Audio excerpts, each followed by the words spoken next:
Hi all, ಎಲ್ಲರೂ ಹೇಗಿದ್ದೀರಾ? Welcome back to ಚಿಗುರು ವ್ಲಾಗ್ಸ್. ಇವತ್ತಿನ ವಿಡಿಯೋದಲ್ಲಿ ನಮ್ಮ ಮಂಡ್ಯ ಕಡೆ ಫೇಮಸ್ ಇರೋ ನಾಟಿ ಕೋಳಿ ಸಾರು ಹೇಗೆ ಮಾಡೋದು ಅನ್ನೋದನ್ನ ನೋಡ್ಕೊಂಬರೋಣ. ಅಲ್ಲಿ ಥರ ಮಂಡ್ಯ ಥರ ನಾಟಿ ಕೋಳಿ ಸಾರು ಟೇಸ್ಟು ಇಲ್ಲಿ ಬೆಂಗಳೂರಲ್ಲಿ ಯಾಕೆ ಬರಲ್ಲ? ಬಿಕಾಸ್ ನಾವು ಮಾಡೋ ರೀತಿ ನೀವು ಮಾಡಲ್ಲ. ಅದು ಸೀಕ್ರೆಟ್ ಏನು ಅನ್ನೋದು ಇದರಲ್ಲಿ ಹೇಳ್ಕೊಡ್ತೀನಿ. ವಿಡಿಯೋ ಸ್ಕಿಪ್ ಮಾಡದೆ ಕೊನೆವರೆಗೂ ನೋಡಿ. ಸೊ ನಾನಿಲ್ಲಿ ಫಸ್ಟು 1 ಈರುಳ್ಳಿ, 1 ಬೆಳ್ಳುಳ್ಳಿ, 1.5 ಇಂಚು ಶುಂಠಿನ ಸ್ವಲ್ಪ ಅರಿಶಿನ ಪುಡಿ ಹಾಕ್ಕೊಂಡು ಪೇಸ್ಟ್ ಮಾಡಿ ಇಟ್ಕೊಂಡಿದ್ದೀನಿ. ಸೊ ಕುಕ್ಕರ್ ಹಚ್ಚಿ 1ರಿಂದ 2 ಟೇಬಲ್ ಸ್ಪೂನಷ್ಟು ಎಣ್ಣೆ ಬಿಟ್ಟು ನಾವೇನು ಶುಂಠಿ ಈರುಳ್ಳಿ ಬೆಳ್ಳುಳ್ಳಿ ಪೇಸ್ಟ್ ರುಬ್ಕೊಂಡಿದ್ದೋ ಅದನ್ನು ಫಸ್ಟು ಎಣ್ಣೆಲಿ ಅದ್ರ ಹಸಿ ವಾಸನೆ ಘಮ ಹೋಗೋವರೆಗೂ ಎಣ್ಣೆ ಚೆನ್ನಾಗಿ ಫ್ರೈ ಮಾಡಬೇಕು. ನಾವಿಲ್ಲಿ ನಾಟಿ ಕೋಳಿನ ಚೆನ್ನಾಗಿ ತೊಳೆದು ನೀರೆಲ್ಲ ಸೋರ್ಕೊಳಕ್ಕೆ ಬಿಡ್ತೀವಿ. ಒಂದು 10 ಮಿನಿಟ್ಸ್ ಆದರೂ ಅದರೊಳಗೆ ಇರಬಾರ್ದು, ಎಲ್ಲ ನೀರು ಸೋರ್ಕೊಂಡಿರಬೇಕು.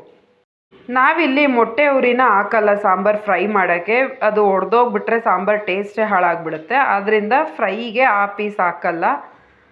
ನೆಕ್ಸ್ಟ್ ಮಿಕ್ಕಿದೆಲ್ಲ ಪೀಸ್ಗಳನ್ನೂ ಸಪ್ರೇಟ್ ಏನು ಇಟ್ಕೊಳ್ಳಲ್ಲ, ಎಲ್ಲದನ್ನೂ ಹಾಕಿ ಈ ಏನು ಮಸಾಲೆ ನಾವು ರುಬ್ಕೊಂಡಿದ್ದೋ ಶುಂಠಿ ಈರುಳ್ಳಿ ಬೆಳ್ಳುಳ್ಳಿ ಪೇಸ್ಟು ಅದರಲ್ಲಿ ಚೆನ್ನಾಗಿ ಉರಿಬೇಕು.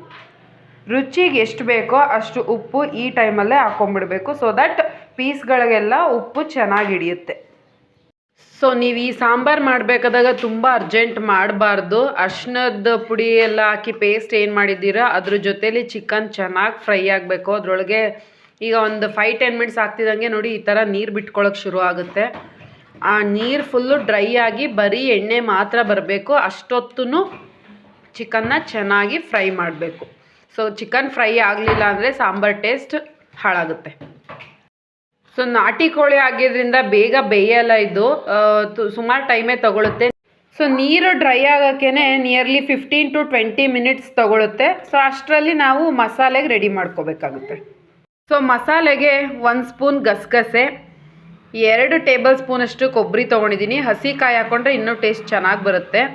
1 ಟೊಮೊಟೊ, ಶುಂಠಿ ಬೆಳ್ಳುಳ್ಳಿ ಈರುಳ್ಳಿ ಆವಾಗಲೇ ಹಾಕಿದ್ದು. ಸೊ ಈಗ ಸ್ವಲ್ಪ ಹಾಕೋತಾ ಇದ್ದೀನಿ ಅಷ್ಟೇ. ಒಂದು 4 ಪೀಸ್ ಬೆಳ್ಳುಳ್ಳಿ, 1 ಇಂಚಷ್ಟು ಶುಂಠಿ, 3 ಪೀಸ್ ಚಕ್ಕೆ, 3 ಪೀಸ್ ಲವಂಗ. ಇಷ್ಟು ಇಂಗ್ರೀಡಿಯೆಂಟ್ಸ್ನು ಜಾರ್ಗೆ ಹಾಕಿ ನುಣ್ಣಗೆ ರುಬ್ಕೋಬೇಕು. ತರಿಯಾಗಿ ರುಬ್ಬಾರ್ದು, ಫುಲ್ ಪೇಸ್ಟ್ ಆಗಬೇಕು. ಓಕೆ, ಈ ಕಡೆ ನೋಡಿ ಚಿಕನ್ನಲ್ಲಿ ಆಲ್ಮೋಸ್ಟ್ ನೀರು ಕ್ವಾಂಟಿಟೀಸ್ ಪೂರ್ತಿ ಹೋಗಿ ಫುಲ್ಲು ಡ್ರೈ ಆಗಿ ಎಣ್ಣೆ ಮಾತ್ರ ಬಿಟ್ಕೊಂಡಿದ್ದೆ. ಸೊ ಈ ಟೈಮಲ್ಲಿ ನಾನು ಮನೆಯಲ್ಲೇ ಮಾಡಿರೋ ಸಾಂಬಾರು ಪುಡಿ, ನಮ್ಮಮ್ಮ ಮಾಡಿಕೊಟ್ಟಿರೋ ಸಾಂಬಾರು ಪುಡಿ, ಅದು 2 ಸ್ಪೂನ್, ಚಿಕ್ಕ ಸ್ಪೂನಲ್ಲಿ 2 ಸ್ಪೂನಷ್ಟು ಸಾಂಬಾರು ಪುಡಿ ಹಾಕಿ ಒಂದು 5 ಮಿನಿಟ್ಸ್ ಮತ್ತೆ ರೋಸ್ಟ್ ಆಗಕ್ಕೆ ಬಿಡ್ತೀನಿ. ಸಾಂಬಾರು ಪುಡಿ ಎಲ್ಲ ಚಿಕನ್ಗೆ ಹಿಡ್ಕೊಳ್ಳುತ್ತೆ ಮಸಾಲೆ ಎಲ್ಲ. ನೆಕ್ಸ್ಟು ಮಸಾಲೆ ಇಂಗ್ರೀಡಿಯೆಂಟ್ಸು ಚೆನ್ನಾಗಿ ರುಬ್ಕೊಂಡಾದಮೇಲೆ, ಅಥವಾ ರುಬ್ಬೋದಕ್ಕೂ ಮುಂಚೆ ಆದರೂ ಸರಿ, ಅಲ್ಲಿ ನಾನು ಚಿಕನ್ ಪೀಸ್ಗೆ 2 ಸ್ಪೂನ್ ಸಾಂಬಾರು ಪುಡಿ ಹಾಕಿದ್ದೆ. ಸೊ ರುಬ್ಬಕ್ಕೂ 1.5 ಸ್ಪೂನು ಮನೇಲೇ ಮಾಡಿರೋ ಸಾಂಬಾರು ಪುಡಿ ಹಾಕಿ ರುಬ್ತಾ ಇದ್ದೀನಿ. ರುಬ್ಬೇಕಾದಾಗ ಸಾಂಬಾರು ಪುಡಿ ಹಾಕ್ಕೊಂಡ್ರೆ ಗ್ರೈಂಡಿಂಗ್ ಈಸಿ ಆಗುತ್ತೆ, ಕಾಯಿ ಎಲ್ಲ ಚೆನ್ನಾಗಿ ರುಬ್ಬುತ್ತೆ ಅನ್ನೋ ಕಾರಣಕ್ಕೆ ಮಿಕ್ಸಿ ಜಾರ್ಗೂ 1.5 ಸ್ಪೂನಷ್ಟು ಪುಡಿ ಹಾಕ್ಕೊಂಡು ರುಬ್ಬಿದ್ದೀವಿ. ಸೊ ನೋಡಿ ಇಲ್ಲಿ ಚಿಕನಲ್ಲಿ ಯಾವುದೇ ರೀತಿ ನೀರಿಲ್ಲ, ಮಸಾಲೆನೂ ಚೆನ್ನಾಗಿ ಹಿಡ್ದಿದೆ ಒಂದು 5 ಮಿನಿಟ್ಸು. ಸೊ ಈ ಟೈಮಲ್ಲಿ ನಾವು ರುಬ್ಬಿರೋ ಮಸಾಲೆನ ಹಾಕೋತಾ ಇದ್ದೀನಿ. ನಾವಿಲ್ಲಿ 3 ಜನಕ್ಕೆ ಅಷ್ಟೇ ಸಾಂಬಾರು ಮಾಡ್ತಾ ಇರೋದ್ರಿಂದ ಮಸಾಲೆ ತುಂಬ ಕಡಿಮೆ ಹಾಕ್ಕೊಂಡಿದ್ದೀನಿ. ಈ 3 ಜನಕ್ಕೂ 2 ಟೈಮ್ಸ್ ತಿಂತೀವಿ ನಾವು. ಮಧ್ಯಾಹ್ನ 3 ಜನನೂ ತಿಂತೀವಿ, ನೈಟ್ 3 ಜನನೂ ತಿಂತೀವಿ. ಸೊ ನಿಮ್ಮ ಮನೆಗೆ ಎಷ್ಟು ಬೇಕೋ ಅಷ್ಟು ನೋಡಿ ಹಾಕ್ಕೊಳ್ಳಿ. ಈ ಮಸಾಲೆ ಹಾಕಿದ್ಮೇಲೂ ಅದು ಒಂದು 5 ಮಿನಿಟ್ಸ್ ರೋಸ್ಟ್ ಆಗಕ್ಕೆ ಬಿಟ್ಟು, ನೆಕ್ಸ್ಟ್ ನಿಮಗೆ ನೀರು ಎಷ್ಟು ಬೇಕೋ ಅಷ್ಟು ಹಾಕ್ಕೋಬೇಕು.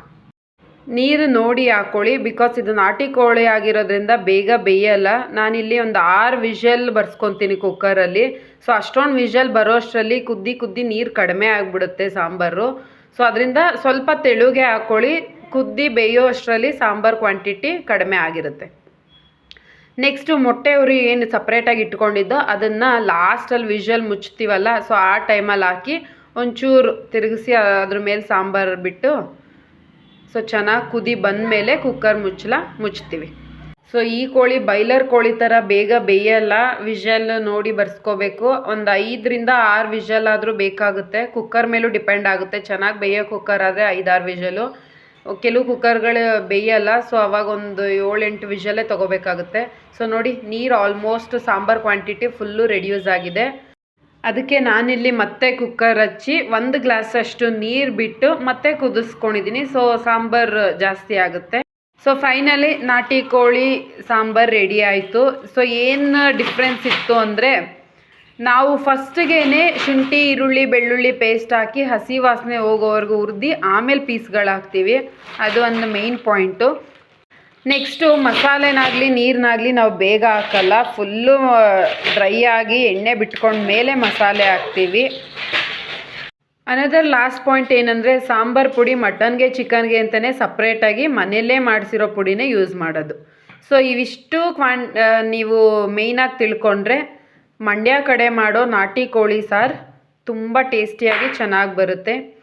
ಸೊ ಈ ರೆಸಿಪಿ ನೋಡಿ ನೀವೇನಾರು ಟ್ರೈ ಮಾಡಿದರೆ ಹೇಗೆ ಬಂತು ಅನ್ನೋದನ್ನ ಕಮೆಂಟ್ ಮಾಡೋದು ಮರಿಬೇಡಿ. Please subscribe to our channel. Thank you for watching.